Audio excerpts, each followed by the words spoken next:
Good afternoon. Happy Monday. Hello, my beautiful people, and welcome to RLM Herbal Ideals. Hi, this is Herbalist T or Tora, whichever you wish to call me. I am currently taking my afternoon walk. It turned out to be such a beautiful evening. I was in the 50s this morning when I left, but that's a Houston, Texas thing. You don't like the weather, you don't know what it's going to turn into in a few minutes. But I'm out on my walk today. I'm taking a path less traveled. I used to come this way all the time, but yeah, I just wanted to see what plants were coming up over here. And last time I showed you yellow dock. So let me turn this around. All right, so here we have our curly dock again. These are like really happy for this cool weather, which is kind of cool. And then again, we have the plantain, lanceolata. Notice again the long leaves. And we're going to keep walking. Look at that beautiful sunset. We're going to keep walking and see what we run into on the way down. So this used to be a very fruitful path. Really, really fruitful. I used to get lemons over here. I used to get prickly pear over here, which was kind of nice. I don't know if you've ever saw the prickly pear flower, but they come in various colors. But the one that was here was a beautiful, beautiful yellow, and it had a structure like it was a cross between a daffodil and an iris, if you can imagine what that looks like. It was a beautiful plant, and yet I don't see the cactus. I don't know, maybe the past 2 winters that killed it. I haven't gone this way in a long time. But I just want to come in and take you on my walk with me today. Wow, it's an amazing day out here. So here we are. We're starting the first week of December. And, I wonder what you guys are thinking. What are your plans for the coming year? Have you had the opportunity to stop and breathe? Last year, I remember asking, what is that one thing that you can change? What is that one thing, one small step you can make for positive health or improving your health? So I'm asking you, did you make that change? And how did that work out? Were you able to stay committed to the change? And I think that's where a lot of people fall by the wayside. They start the new year with plans and goals and opportunities to improve their health. And a lot of people do it. And it's nothing to snuff about, because there's a change we all make, whether it's consciously or subconsciously, of changes in their life. Many start going to the gym, and then that tends to fall off, or they try some new diet and that tends to fall off, because temptation is a wonderful and dangerous thing, right? You're on a low carb diet, and everybody keeps inviting you to parties and christenings and celebrations. And of course, at these things, you have amazing food that you don't want to say, oh no, I want to diet. Nah, you go, that looks delicious. Let me just get a bite. And then you come back and you get a whole piece, right? We all do it. It's no big deal, unless, of course, you're diabetic. Sorry about that. Just wanted to get the shade of the camera out of my face. So, I'm going to do it next month. So look, here's what I'm trying to say to you. go ahead and make your plans, but make it something that's achievable, something that is not going to be a life-altering event, but it's a life-altering event. I'm not saying you can't go on a diet. Sure, you can, but make those dietary changes small and then add to it as you get through the year. Some things you can think about doing are, I'm going to get an extra glass of water in. Now, what is water? Water is best consumed al fresco. But if you can't, hey, squeeze some lemon or some juice in it or something along those lines in it so that it nourishes you and is pleasing to the palate or the mouth, and you enjoy doing it. So if you enjoy doing it, you'll do it again. That's just one change. Let's say you work towards drinking half your weight in ounces per day. And like I said, work towards it. If you don't normally drink water at all, get 1 glass. If you don't like plain water, here's something you can do. Juice. Okay? Juice. Cucumber water is delicious. If you have the ability to drink green juice, and that's usually like kale and celery. I used to put a little bit of lemon in mine, some spinach. What else did I put?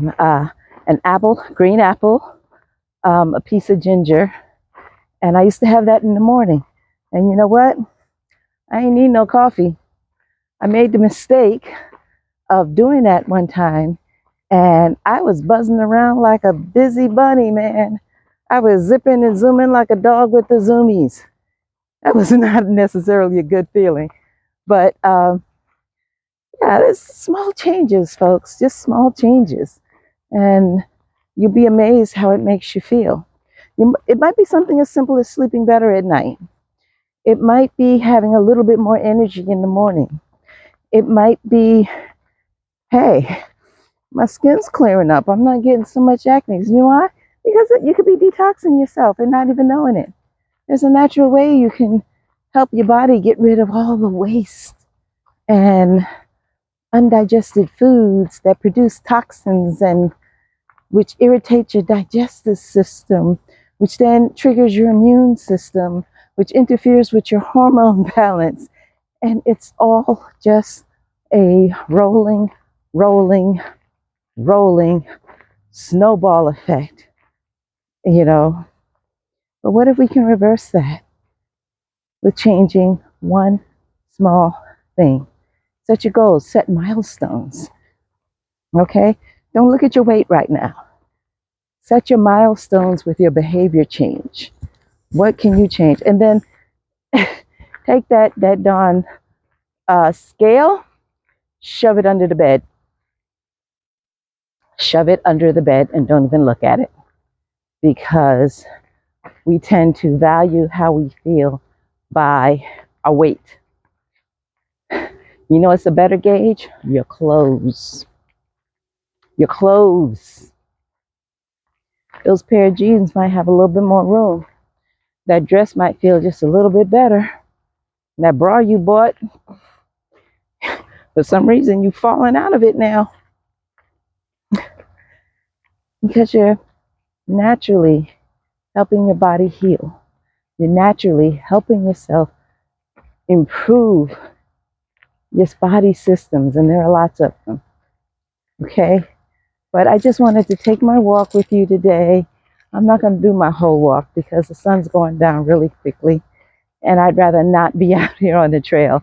Believe it or not, we got foxes and crows out here. But I'm hoping to come look for something that I used to see up here, and hopefully I can take a look and see if it's still down here. Now, again, this trail has lots of wild edibles and medicinal plants. And I used to see something up here Look at this beautiful pine tree. Okay, you got to see the pine tree. It's a beautiful pine tree. That is a beautiful pine tree. That tree has been around here for a while. I bet you that tree is 100 years old. Right? Look at that. It's curly. It's got beautiful needles. It looks a little bit distressed to me. I mean, I can't tell you what it looks like down here, but it looks a little bit distressed, but I think that's more so from um, the hard summer we had. Even though it's here by the bayou, pretty sure its roots go all the way down, but it's also right next to a water treatment plant where the sewage for the area, it's one of the plants where sewage is processed. Um, so they add bleach to it, and sometimes you can see it bubbling up down in the bayou, and it's not necessarily a good thing to go down into the soil because it's not something normal that, oh yeah, here they are. It's not something normal that you would see. Here, let me show you what these are. Um, they're not exactly healthy, but these are horsetail. How do I know they're not healthy? Because they don't have their hairs on them. They look like reeds, but either something chewed them off or they fell off. That's these tall things here. This is horsetail, and it normally does grow near a water source. Okay, where the ground is moist. We got a lot of stuff down there too. More water is moist. Mosquitoes, and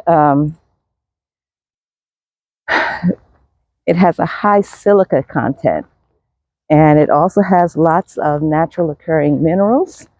It's high in magnesium and antioxidants, and what it can be used for, what it has been used for, is hair. I think it's, let me see, Equisteum arvense is the botanical name for it. But like I said, that one is not exactly healthy because it's missing its prongs, its leaves. So I'm thinking that perhaps that it's just been too hard on it, or some animal has come and eaten it, because it is nutritious to them. Not sure I would eat it, but you know, hey, might not taste good, but if it's food, right? But yeah, it's good for your hair. So you take that and you make a oil infusion out of it. But before you do that, you harvest the plant, you slightly wilt it or put it in a dehydrator to help get the moisture out, and then you can infuse it in oil. And when you infuse it, you have to make sure you cover the entire thing with the oil so that you cut back on the amount of bacteria that can grow, and that can happen. And then it'll just be a big, ugly bloom of mold and bacteria, and it will stink and it will totally gross you out. So that's one of the reasons I tend to put my stuff in either glycerin or 100 proof vodka. So that's what I usually extract in. But for that, I might um, fully dehydrate it and then let it infuse in some oil, like sweet almond oil or jojoba oil or castor oil. My hair doesn't like coconut oil. It dries it right out. So that's something to keep in mind. Everything isn't for everybody, but that's not what I'm here to talk about. I just wanted to take you on my walk, say hello, send you blessings, and I will hope to see you again soon. Peace and blessings.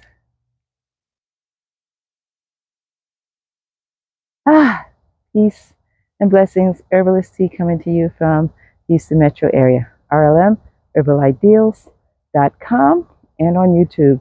And if you get a chance, please, can you go on and my YouTube? Again, it's RLM Herbal Ideals. You'll see my logo. And subscribe so I can get enough subscribers to actually go live instead of recording my video and then loading it. I hope to see you soon. Stay blessed and have a good night.